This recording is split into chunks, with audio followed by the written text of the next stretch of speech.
श्री हरिवंश सहाय भल, हरिवंश भरोसे भय निडर, सुनित गरजत हरिवंश बल। हरिवंश रसायन पीवत है, हरिवंश कहे सुख जीवत है। हरिवंश निवाहक हैं तिनके, सुख संपत्ति दंपति जू जिनके। तो प्रयास करना है तो भजन के लिए करना है। ये जो बल बुद्धि विद्या विवेक ये जो प्रभु ने दिया है, ये संसार में लगने के लिए नहीं दिया है, संसार से बचने के लिए दिया है। बल दिया, बुद्धि दी, विद्या दी, ये संसार में लगने के लिए नहीं दी है, संसार अर्जित करने के लिए नहीं मिला है। ये सब संसार से बचने के लिए मिला है कि अपनी बल बुद्धि और विद्या का प्रयोग करके संसार से बचो कैसे। क्लेश पाने के लिए नहीं, क्लेश का निवारण कैसे हो। गोस्वामी जी कहते हैं ना, बल बुद्धि विद्या देहु मोहे, हरहु कलेश विकार।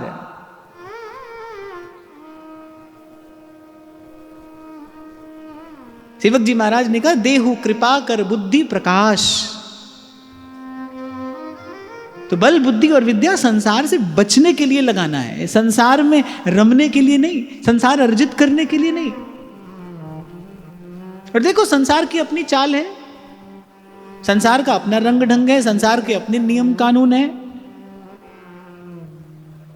पर मैंने कहा ना, जो दृष्टि संसार की, जो वस्तु संसार की दृष्टि में श्रेष्ठ है,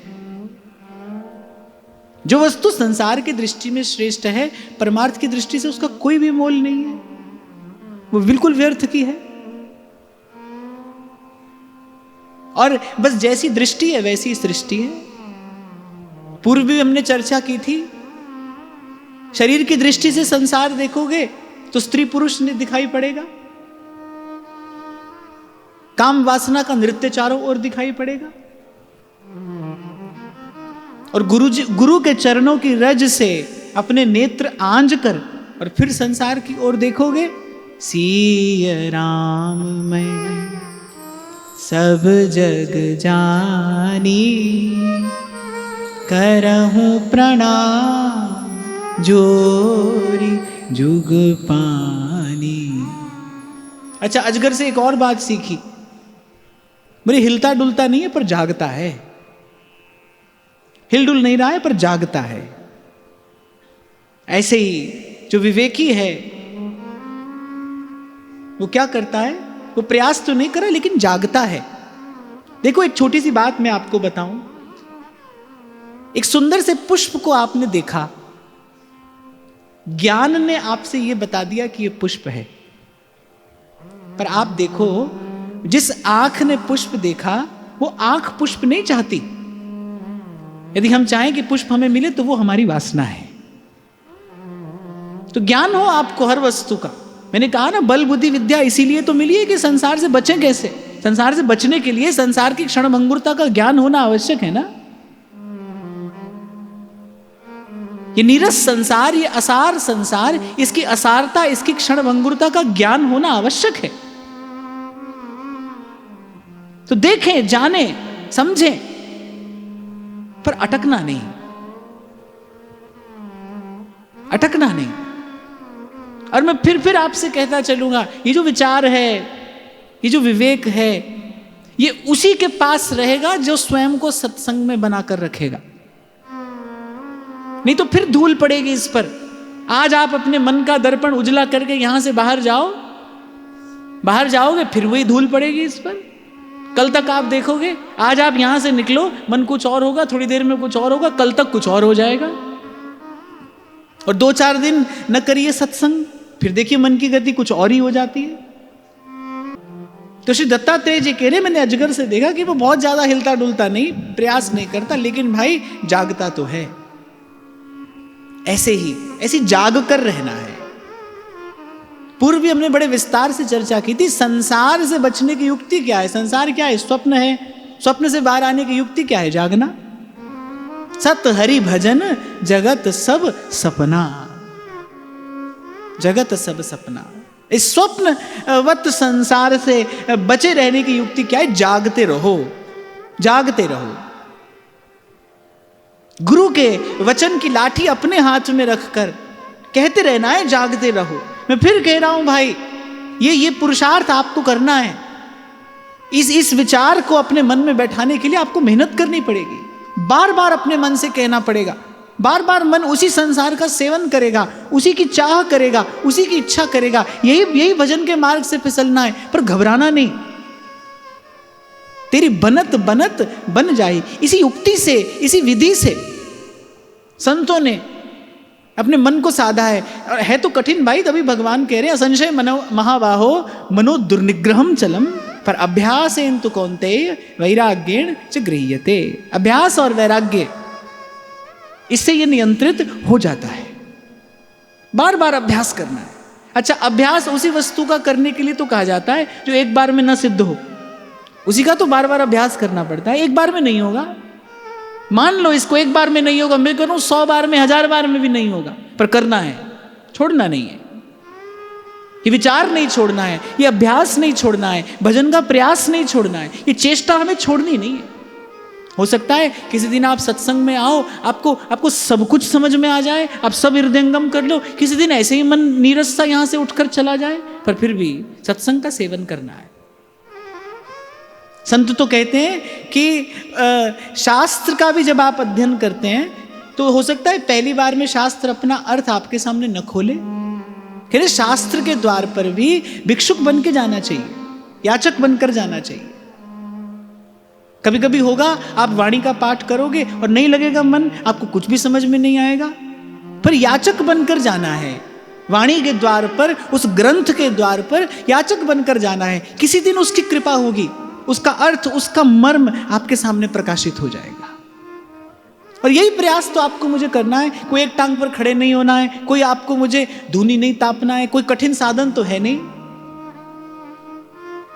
हरि नाम से नेह पले तो पालिए, सेवा में ये देह गले तो गा। तो जितना मिला है वो प्रसन्न है। फिर कहते हैं, फिर मैंने समुद्र से सीखा। समुद्र से क्या सीखा?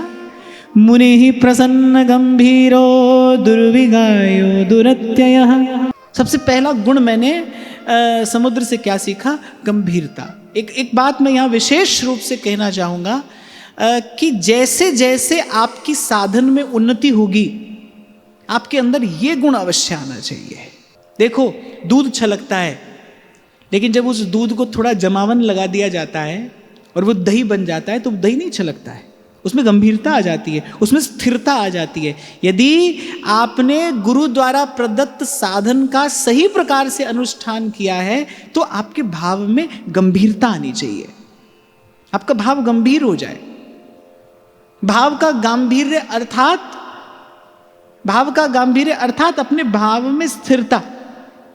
पहले इसकी बात सुनकर उसके मन पीछे चला जाता था, यहाँ की बात सुनी तो यहाँ से मन पीछे चला गया, पर आज अपने भाव में स्थिरता है। तो सब देख रहे हैं, सब सुन रहे हैं, लेकिन फिर भी मन जो है वो अपने चिंतन में, अपने साधन में लगा है।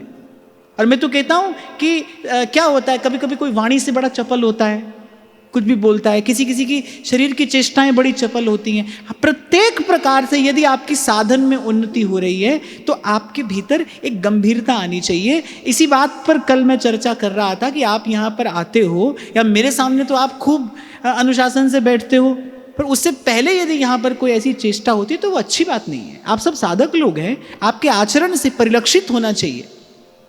आपके आचरण में, आपके उठने बैठने में, आपके आचार विचार व्यवहार में, आपकी बोलन में, आपकी चलन में एक गंभीरता होनी चाहिए। गरिमा, गंभीरता। फिर समुद्र से क्या सीखा? गंभीरता, प्रसन्नता।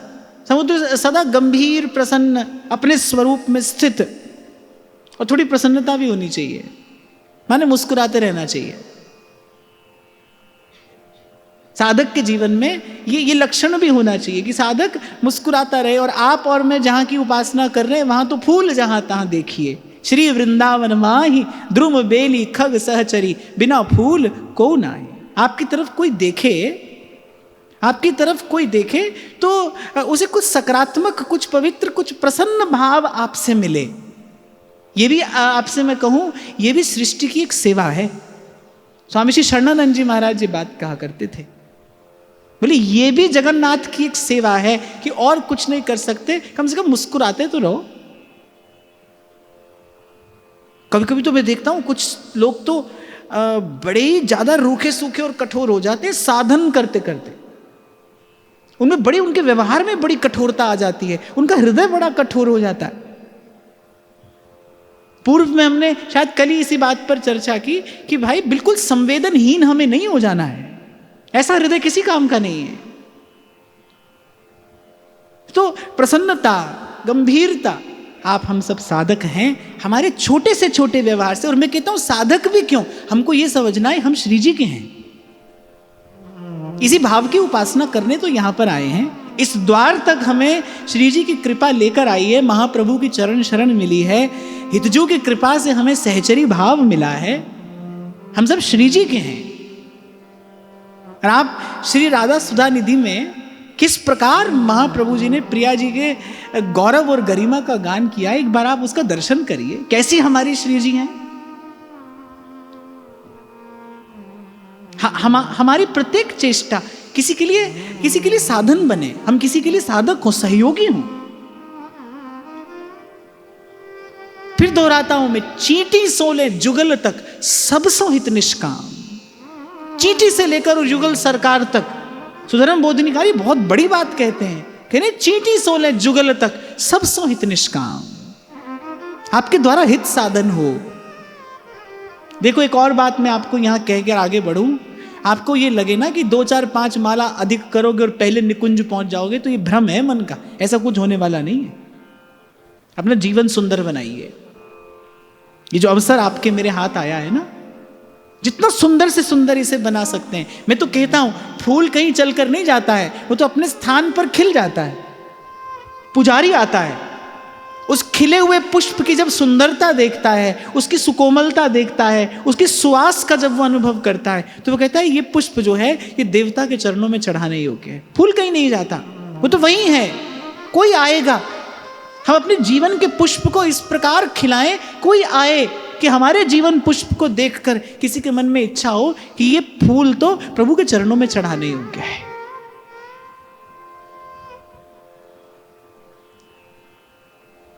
तो समुद्र से सीखा गंभीरता, प्रसन्नता। और एक और बात समुद्र से सीखी कि ग्रीष्म ऋतु में जल समुद्र में कम पड़ता है और वर्षा ऋतु में अधिक पड़ता है। पर जब जल कम पड़ता है तो समुद्र व्याकुल नहीं होता, और अधिक पड़ता है तो हर्षित नहीं होता। साधक का जीवन, श्री दत्तात्रेय जी कहते हैं ऐसा हो, साधु का जीवन ऐसा हो। कम मिल जाए तो उसमें व्याकुलता नहीं है, अधिक मिल जाए तो उसमें कोई हर्ष नहीं है, उसमें फूल नहीं जाना है, उसमें उछल कूद नहीं करनी है। इसे ही कहते हैं गंभीरता, भाव गांभीर्य। ऐसे लोग भी मैंने देखे हैं जिनके पास जरा सी कोई वस्तु आ जाए तो पांव जमीन पर नहीं पड़ते। और मैंने ऐसे लोगों को भी देखा है, जिन्होंने संसार की हर श्रेष्ठ संपत्ति अपनी प्रतिभा के बल पर अर्जित की है, पर वो बड़े विनम्र हैं, वो बड़े सरल हृदय हैं। मैंने ऐसा भी देखा है। मुझे 2 पंक्तियां याद आ गई। किसी ने लिखा है कि जरा सा कुदरत ने क्या नवाजा और यूं आके बैठे हो पहली सफ में। पहली सफ माने पहली पंक्ति। वो कह रहे जरा सा कुदरत ने क्या नवाजा और यूं आके बैठे हो पहली सफ में, तुम्हारा लहजा बता रहा है तुम्हारी दौलत नहीं है। ये अभी नया नया आपके पास में आया, इसीलिए आप इतने उछलते हैं। फिर आगे लिखता है वो व्यक्ति, जो खानदानी रईस हैं, मिजाज रखते हैं नर्म अपना। अभी से उड़ने लगे हवा में, अभी तो शोहरत नहीं है। तो कुछ अधिक मिल जाए तो फूलना नहीं। मैं तो कई बार आपसे कहता हूं भाई, अगर उपलब्धि की बात आए तो एक बार आंख उठाकर थोड़ा आगे पीछे देखो। जो हमारे पास है उससे कहीं अधिक था, है और रहेगा। ये क्या उपलब्धि है? ये क्या उपलब्धि है? कुछ भी नहीं।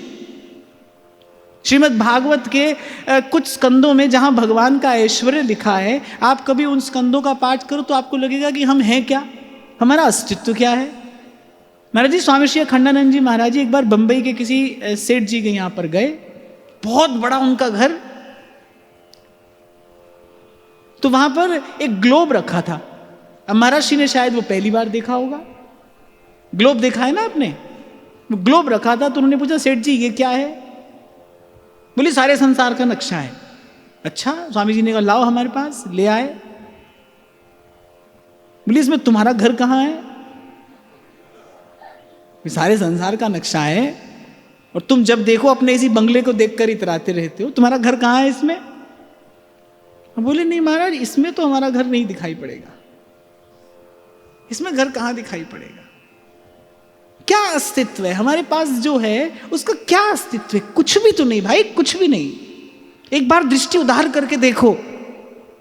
मुझसे एक बार पूछा, किसी बालक ने पूछा कि आप कहते हैं भगवान के माधुर्य का ही भजन करना चाहिए, फिर ये भगवान का ऐश्वर्य इतना लिखा क्यों है? भगवान का ऐश्वर्य इसलिए लिखा है और भगवान का ऐश्वर्य इसलिए जानना है ताकि हमारा अहंकार नष्ट हो जाए। भगवान के ऐश्वर्य का चिंतन क्यों करना है? उसके सन्मुख हम स्वयं को देखें, क्या हमारा अस्तित्व है? कुछ भी नहीं। और ये आना जाना आपको भले लग रहा हो कि आपके पुरुषार्थ से आ रहा है, पर ये प्रारब्ध है भाई। मीरा जी तो कहती हैं, कर्म की गति न्यारी संतों, कर्म की गति न्यारी। मूर्ख को तुम राज दिए हो, पंडित फिरत भिखारी। उज्ज्वल वर्ण दीनी बगुलन को, कोयल कर दी कारी। कर्म की गति न्यारी, तो प्रारब्ध है भाई।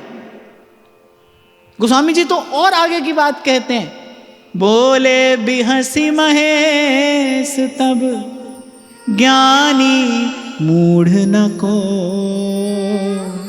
महादेव तो हंसते हुए मां भवानी से कह रहे, बोले ना कोई ज्ञानी है ना कोई मूढ़ है। जे ही जस जग रघुपति करही, सोते ही छीन तस हो। प्रभु जिसको जैसा कर देते हैं वैसा हो जाता है। उमा दारू जोशित की नाई, सब ही नचावत राम गुसाई। इसलिए तो उस दिन मैं आपसे कह रहा था, या तो प्रारब्ध के हाथ के खिलौना बने रहो या प्रभु के हाथ का खिलौना बन जाओ। लाभ इसी में है, जचे जिस तरह नाच नचाओ, जचे जिस तरह नाच नचाओ। थे मन भायो जी नाथ थरी शरणी आयो जी, नाथ थारी शरणी आयो जी।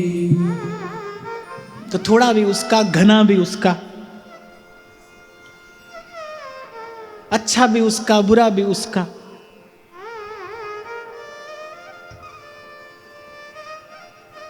हानि लाभ जीवन मरण जस अपजस विधि हाथ। समुद्र से मैंने सीखा प्रसन्नता, गंभीरता, स्थिरता। प्रत्येक स्थिति में प्रशांत समान भाव से रहना।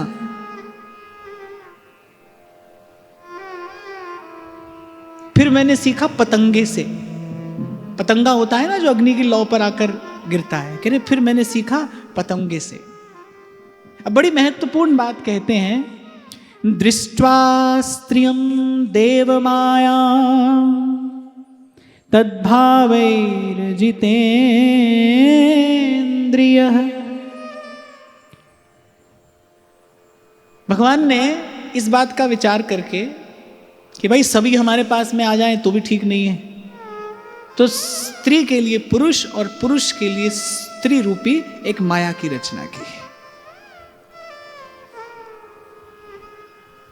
तो जैसे पतंगा अग्नि की लौ पर आकर गिरता है, आप देखो शायर लोग इस पर बड़ी शायरी करते हैं, कवि लोग बड़ी इसकी कविता करते हैं।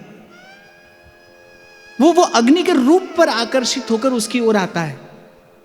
और परिणाम क्या होता है? अपना जीवन समाप्त कर बैठता है। देखो व्यास जी ने भी लिखा अपनी वाणी में, काम रति सुख की निशानी। इस संसार के सब सुखों में जो बड़ा सुख है वो स्पर्श का सुख है। ये जो हाड़ चाम का देह है, इस देह के प्रति जो वासना है, इस देह के प्रति जो आसक्ति है, वही जीव के सब दुखों में सबसे बड़ा दुख है। इस शरीर के, इस हाड़ चाम के, इस देह के आकर्षण में फंसकर जीव जाने क्या क्या अनर्थ कर बैठता है, इसके रूप पर आकर्षित होकर। देखो मन के पास बुद्धि नहीं है, हम कई बार चर्चा करते हैं। मन को जो चाहिए वो चाहिए, वो विचार नहीं कर सकता है।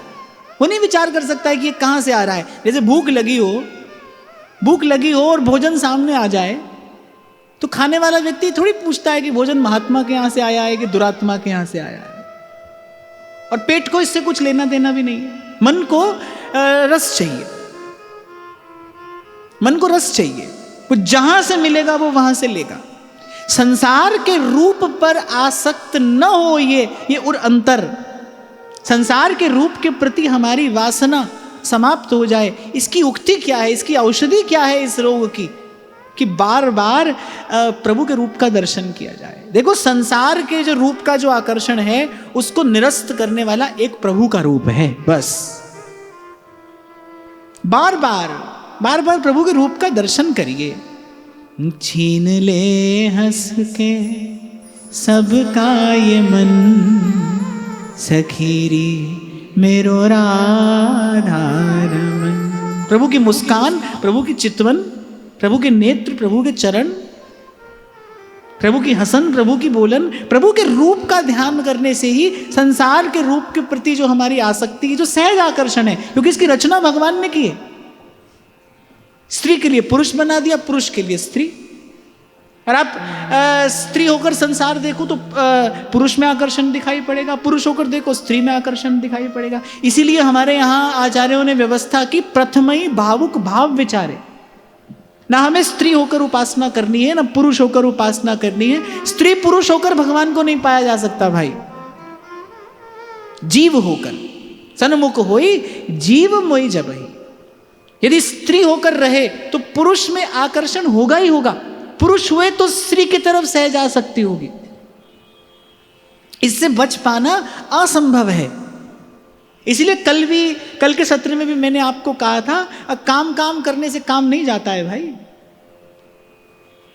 नाम लेने से, हरि का नाम लेने से ये रोग दूर होता है। प्रभु का दर्शन करोगे, प्रभु के दर्शन में जिस दिन सुख मिलने लगेगा, प्रभु के दर्शन में जिस दिन आनंद आने लगेगा, उस दिन संसार के रूप का आकर्षण जो है वो फीका पड़ेगा। ये तो बड़ा प्रबल आकर्षण है संसार में। अरे पारासर सुर इंद्र कलप कामिनी मन फंद्या, महाप्रभु कह रहे हैं। आपकी मेरी तो क्या कहें, बड़े बड़े ऋषि मुनि कलप कामिनी मन फंद्या, परे देह दुख द्वंद कौन क्रम काल निकंद्या। महाप्रभु कह रहे भाई इससे कौन बचा है, कौन निकला है।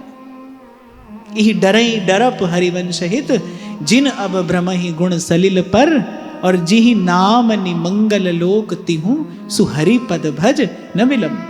संसार की कोई भी वस्तु का रूप, व्यक्ति का रूप, स्थान का रूप जो भी है, वो अंत में जीव को बांध कर उसका सदमार्ग से सतमार्ग से पतन कराने वाला है। आप वस्तु के आकर्षण में फंस जाइए, व्यक्ति के आकर्षण में फंस जाइए। अरे शास्त्र तो कहता है कामातुरा नाम न भयम न लज्जा। काम से आतुर व्यक्ति को न भय है न लज्जा है, उसे न लोक लाज की कोई चिंता है, न कुल कान की कोई परवाह है। वो कुछ नहीं जानता, कुछ नहीं समझता। कामातुरा नाम न भयम न लज्जा, वो तो पशुवत है, वो पशुवत हो जाता है। और यही संसार का सबसे प्रबल आकर्षण है, ये संसार का सबसे प्रबल आकर्षण है। इससे बच पाना लगभग असंभव है। जेहि राखे रघुवीर, ते उबरे ते ही काल। भगवान बचाए तो कोई बचे। कबीर जी कहते ना, रमैया तेरी दुल्हन लूटा बाजार। कबीर जी कहते प्रभु आपकी माया ने सबको लूटा है, रमैया तेरी दुल्हन लूटा बाजार। और अंत में कहते बोले हम तो बच गए साहेब कृपा से, साहेब की कृपा से हम बच गए। मेहरबान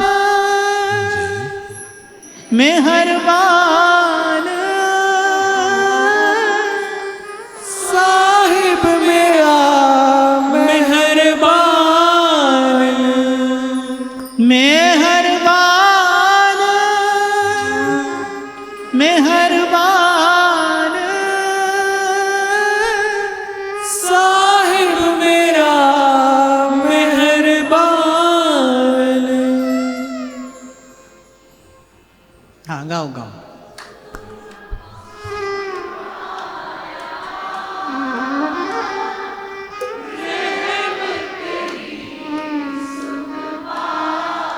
इस दुख रूप संसार में किसी ने सुख पाया है तो बस उसकी कृपा से ही पाया है, उसकी कृपा से ही सुख पाया है किसी ने।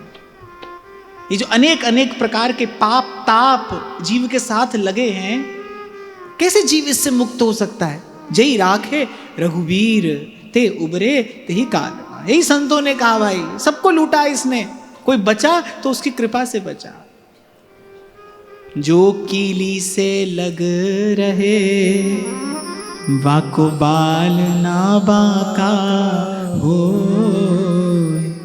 वाको बाल ना बाका हो। मन अटके प्रभु के रूप में, तब इस आकर्षण से बच पाना संभव है।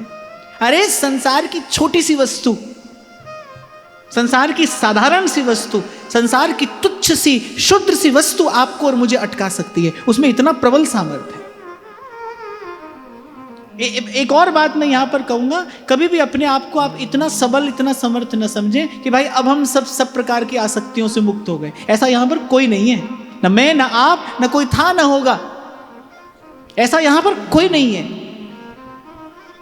भगवान की माया कब जीव को मोहित कर ले नहीं कहा जा सकता। एक ही विधि है, संत भगवान से कहते हैं, मुझ में तुझ में बस भेद यही, मैं नर हूं तुम नारायण हो, मैं हूं संसार के हाथों में, संसार तुम्हारे हाथों में अब सौंप दिया इस जीवन का संभार तुम्हारे हाथों में, अब सौंप दिया इस जीवन का सब भार तुम्हारे हाथों में। प्रभु बचाए तो कोई बचे भाई, जीव के पास सामर्थ्य नहीं है। जीव तो बार बार जाएगा उसी रूप और गुण के आकर्षण में फंसकर स्वयं को नष्ट कराएगा। ये कल भी सत्य था, ये आज भी सत्य है और ये कल भी यही सत्य रहेगा। तो जैसे सोने की डिबिया में अगर विष रखा हो, रत्न जटित सुंदर डिबिया पर उसमें विष हो, तो उस रत्न जटित सुंदर डिबिया में रखे रहने से वो विष पान करने योग्य तो नहीं हो जाता है, तो वो प्राण घातक ही। ऐसे जो संसार में जो दिखाई पड़ता है ना, सब सोने की डिबिया है, देखने में बड़ी सुंदर है, हो सकती है, पर है विष। इसका सेवन करो तो अपने प्राणों से हाथ धोना पड़ता है। और मैं तो यहां तक भी आपको कहूंगा कि आसक्ति, रूप की आसक्ति, देह की आसक्ति जीव से कैसा भी पाप करा लेती है। वो कैसा भी पाप करने को तैयार हो जाता है, छल करेगा, कपट करेगा, पाप करेगा, अपने लिए नरक का दुख अर्जित करेगा। मूल में क्या है? आसक्ति है। समाप्त कर देगा अपने आप को उस रूप के आकर्षण में बंद कर। तो श्री दत्तात्रेय जी कहते, मैंने देखा, मैंने पतंगे को देखा कैसे वो उस लौ के अग्नि की शिखा कि उस रूप पर आकर्षित होकर स्वयं को समाप्त कर बैठता है, नष्ट कर बैठता है। फिर दत्तात्रेय कहते हैं, अगला गुरु मेरा बना कौन? भंवरा। हमारे यहां तो इसे मधुकरी कहते हैं ना। तो भंवरे से मैंने क्या सीखा, मधुकर से मैंने क्या सीखा? प्रत्येक पुष्प से थोड़ा थोड़ा थोड़ा थोड़ा रस लेता है। मैंने साधु भी ऐसा ही होना चाहिए। भंवरा जब फूल से रस लेता है ना, तो फूल उसके बाद दुर्बल नहीं हो जाता, अभावग्रस्त नहीं हो जाता, उसका रूप ज्यों का त्यों रहता है, उसकी सुंदरता ज्यों की त्यों रहती है। श्री दत्तात्रेय जी कहते हैं ये साधु भी ऐसा ही हो, संसार से ले, पर कैसे ले कि जिससे ले उस पर कोई बोझ ना पड़े, उस पर कोई बोझ ना पड़े। ये बात साधु के लिए कही जा रही है। जो साधक है और हमारे लिए इसका अर्थ ये है कि हम जहां से भी लें, हम उतना लें कि जिससे हम ले रहे हैं उसे कोई कष्ट ना हो। मुझे तो बहुत बरस पहले एक आयुर्वेद के बड़े विद्वान व्यक्ति ने कहा था, बोले आपको 2 रोटी की भूख है, आप 1.5 खाइए, आप सदा स्वस्थ रहेंगे, आप सदा स्वस्थ रहेंगे, प्रसन्न रहेंगे। और मुझे लगता है ये सिद्धांत जीवन की हर परिधि में लागू किया जा सकता है। अपनी आवश्यकता से थोड़ा सा कम ले लो। और मुझसे कोई पूछे सात्विक जीवन की परिभाषा क्या है, तो मुझे तो सात्विक जीवन की यही परिभाषा लगती है, अपनी आवश्यकता से थोड़ा कम ले लो, यही सात्विक है। और उसमें भी प्रयास करो, यदि आप बांट कर पा सको तो फिर कहना ही क्या। पर अपनी आवश्यकता से थोड़ा सा कम इसको लेने का अभ्यास हो। ये दूसरे के लिए नहीं, अपने सुख के लिए है। आप सदा सुखी रहेंगे, सदा स्वस्थ रहेंगे। आप देखो, प्रकृति ने आपको मुझे एक मर्यादा बांध कर भेजा है। जब जब उस मर्यादा का अतिक्रमण हम करते तब तब हम दुख पाते हैं। प्रत्येक व्यक्ति की भूख अलग अलग होती है ना, किसी का पेट 2 रोटी में भरता है, किसी का 4 में, पर सीमा सबके पास में है। 2 रोटी वाला यदि 4 पाने का प्रयास करे तो रोगी हो जाएगा। आवश्यकता से थोड़ा कम लेंगे, आप सदा स्वस्थ रहेंगे, प्रसन्न रहेंगे। तो और साधु के लिए तो विशेष रूप से ऐसी आज्ञा है, साधु तो ऐसा ही हो कि अपनी आवश्यकता से थोड़ा कम ले, माने जिससे ले उस पर कोई बोझ ना पड़े, वो कष्ट ना पाए, जिससे लिया जा रहा है वो कष्ट ना पाए। आप देखो यहाँ ब्रज के जो भजनानंदी संत थे पहले, जो ब्रजवासियों के यहाँ मधुकरी करने जाया करते थे, तो एक एक टूक लेते थे, एक एक ब्रजवासी के यहाँ से एक एक टूक, थोड़ा यहां से थोड़ा वहां से लिया और अपना पेट भर गया। किसी को कष्ट भी नहीं, किसी को कोई परेशानी नहीं, और अपना निर्वाह भी हो गया। और फिर भमरा ये भी नहीं देखता कि मुझे लाल फूल से लेना है कि पीले फूल से लेना है, थोड़ा थोड़ा सबसे लेता है। तो श्री दत्तात्रेय जी कह रहे, जब मैंने भंवरे को सब फूलों से समान रूप से लेते हुए देखा तो उससे मैंने ये सीखा कि गुण छोटे से भी ग्रहण करना चाहिए और बड़े से भी ग्रहण करना चाहिए। गुण ग्रहण करते हुए कभी ये न सोचिए, ये न देखिए कि इसकी आयु कम है, इसकी अवस्था कम है, ये किसी और जाति का है, ये किसी और कुल का है। गुण कहीं से भी ग्रहण करने को मिले उसे ग्रहण करना चाहिए। छोटे से छोटा बालक भी आपको चलते चलते सहज में कुछ सिखाकर चल देता है। और आज तो जहां से चर्चा हमने आरंभ की कि जैसे ही आप में श्रद्धा सक्रिय होती है, गुरु तत्व जागृत हो जाता है, सृष्टि का कण कण आपको सिखाता है। मैं यदि आपको बड़ी विनम्रता पूर्वक अपनी बात बताऊं तो भाई बहुत संतों की वाणी का दर्शन किया, चिंतन किया, और ये सत्य है कि सबसे कुछ ना कुछ सीखने को मिला। सब संतों की बात कुछ ना कुछ सिखाती है, सब संतों की बात में कुछ ना कुछ विशेषता है, सबकी अलग अलग कुछ खुशबू है, सबसे सीखने को मिला। जो सीखा उससे उसका परिणाम क्या हुआ, अपने इष्ट और आराध्य के प्रति अपना प्रेम, अपना भाव पुष्ट हुआ। श्री जी के चरणों में हमारा प्रेम, हमारा अनुराग पुष्ट हुआ। तो भंवरे से सीखा, एक तो थोड़ा थोड़ा लेना है, और दूसरा गुण कहीं से भी मिले, देश काल जाति स्थिति का विचार किए बिना गुण ग्रहण करना है। तो पृथ्वी, जल, अग्नि, वायु, आकाश, सूर्य, चंद्रमा, उसके बाद पूछता चलूं कुछ याद भी है कि नहीं। अजगर, किसी को अजगर याद है, किसी को कबूतर याद है, पर चलो कुछ तो याद है। समुद्र, फिर उसके बाद पतंगा, और उसके बाद मधुकर। तो आज की चर्चा यहीं श्री जी के चरणों में निवेदन करते हैं। आप सबके हृदय स्थित प्रभु को प्रणाम, महाराज श्री के चरणों में नमन।